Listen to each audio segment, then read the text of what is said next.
bones, soc el Marc Vendrell i avui al tutorial de GIMP aprendrem a posar uns núvols sobre una imatge que no en tingui. El que necessitem és tindre una imatge com per exemple aquesta que té un cel completament blanc i el que volem és afegir uns núvols. L'eina que farem servir és l'eina de núvols per diferències. Això es pot aconseguir mitjançant filtres, compon, soroll, núvols per diferència.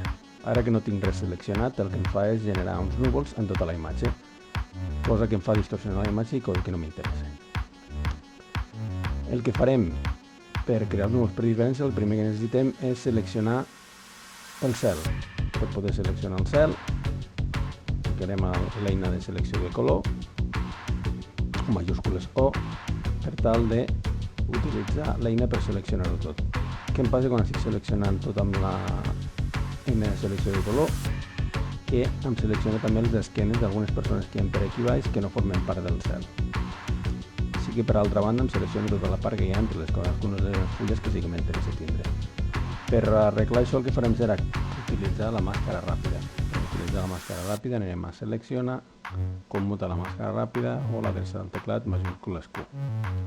Això el que em farà serà posar-me la imatge de color vermell. Tornarem a seleccionar el cel. Quan jo selecciono el cel, si us fixeu, em continuo seleccionant zones de la imatge que no vull que estiguin seleccionades, però en aquest moment el que tinc és una màscara de selecció. Com es treu la màscara de selecció?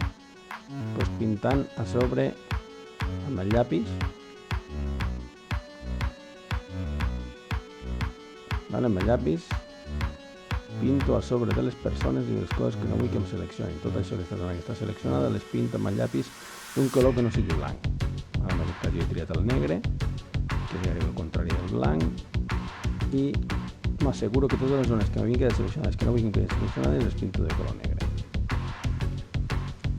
Ara torno a fer la selecció per color. Seleccionem per color i torno a seleccionar. Si fixeu, al tornar a fer la selecció per color, ara només em selecciona la part del cel. Ara ja podria sortir de la màscara i només tinc el cel seleccionat. El següent que faré serà utilitzar el menú, com he dit abans, filtres, compon, soroll, núvols per diferència. I em crearà només els núvols en la zona que a mi m'interessa.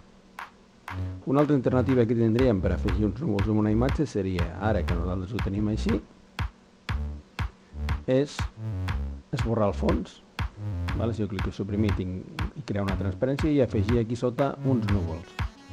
Per tant, hauria d'anar a imatges de Google, buscaria uns núvols una mica grans i que s'adaptin bé a la zona que a mi m'interessa. Podríem utilitzar, per exemple, aquesta imatge d'aquí.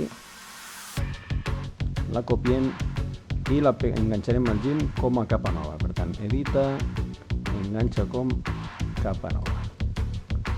A l'enganxar-ho aquí com a capa nova, trobem la selecció perquè ja no ens interessa. L'únic que haurem de fer serà moure aquesta capa a la part inferior, podem arrastrar-lo aquí directament o mitjançant les fletxes.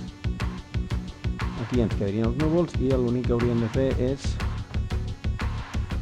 moure'ls i situar-los o donar-los la mida que vulguem. El que faré serà fer-los una miqueta més petits.